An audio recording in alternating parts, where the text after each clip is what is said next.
ప్రభునందు ప్రియులైన మీకందరికీ యేసుక్రీస్తు ప్రభువారి నామంలో శుభవందనాలు తెలియజేస్తూ ఉన్నాం. దైవజనులు బ్రదర్ భక్త సింగ్ గారి పరిచర్యలో నుండి అలసిన వానిని ఓరడించు మాటలు. నవంబరు 28. ఆయనలో మీరు కూడా ఆత్మ మూలముగా దేవునికి నివాస స్థలమై ఉండుటకు కట్టబడుచున్నారు. ఎఫెసీ పత్రిక 2వ అధ్యాయం 22వ వచనం. హెబ్రీ పత్రిక 3వ అధ్యాయంలో ఆయన అనుగ్రహించు రక్షణను స్వీకరించుట ద్వారా ప్రభువైన యేసుక్రీస్తుతో ఆత్మీయ భాగస్వామ్యములోనికి మనం ఎట్లు ప్రవేశించుదుమో చూచుదుము. మన పాపములు క్షమించబడి మనము పరలోకములో ఒక స్థానమును పొందుటే కాకుండా అన్ని విషయములలో మనము ఆయనతో ఆత్మీయముగా భాగస్థులమగుదుము. ఈ భాగస్వామ్యము చాలా అసమానమైన భాగస్వామ్యము. బైబిల్లోని ఇతర భాగములలో మనము దేవుని జత పనివారముగా పాలి భాగస్థులముగా పిలువబడితిమి. కొరింథీయులకు రాసిన మొదటి పత్రిక 3వ అధ్యాయం 9వ వచనం, కొరింథీయులకు రాసిన 2వ పత్రిక 6వ అధ్యాయం 1వ వచనం.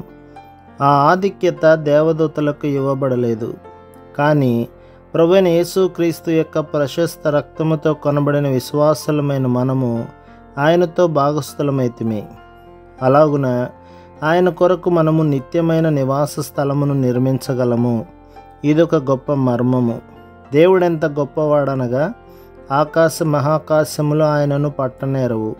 అయినను మానవులమైన మనలను ఆయన కొరకు ఒక మందిరమును లేక నివాస స్థలమును నిర్మించుమని కోరుచున్నాడు.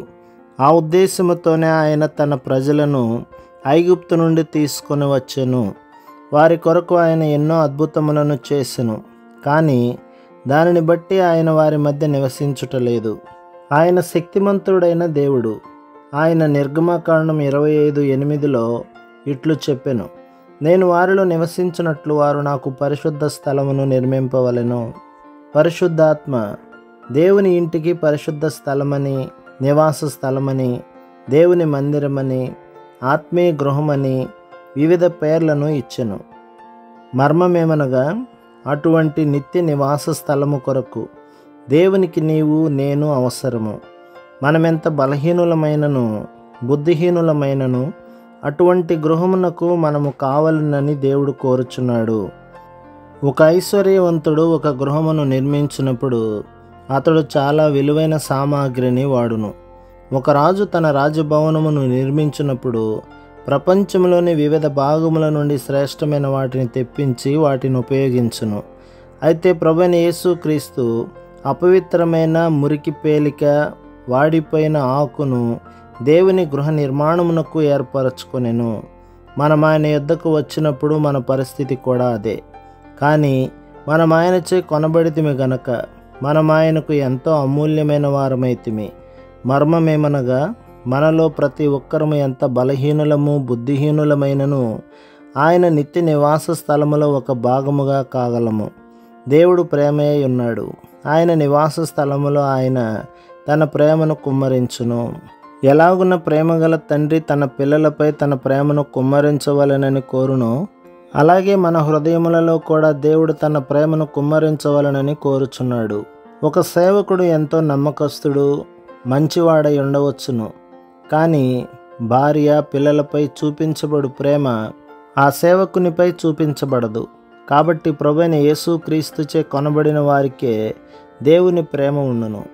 దేవుడు తన నిమిత్తము నిత్య నివాస స్థలమును కోరుకొనుచున్నాడు. అపోస్తలుడు మనలను దేవుని నివాస స్థలమని పిలుచుచున్నాడు. మనము దేవుని నివాస స్థలముగా ఉండుటకు నిర్మించబడితిమి. యేసుక్రీస్తు ద్వారా దేవునికి అనుకూలములకు ఆత్మ సంబంధమైన బలులను అర్పించుటకు పరిశుద్ధ యాజకులుగా ఉండునట్లు మీరును సజీవమైన రాళ్ల వలె నుండి ఆత్మ సంబంధమైన మందిరముగా కట్టబడుచున్నారు. పేతురు రాసిన మొదటి పత్రిక 2వ అధ్యాయం 5వ వచనం. ప్రభు మిమ్మును మీ కుటుంబమును మీ సంఘమును దీవించి ఆశీర్వదించునుగాక. ఆమేన్.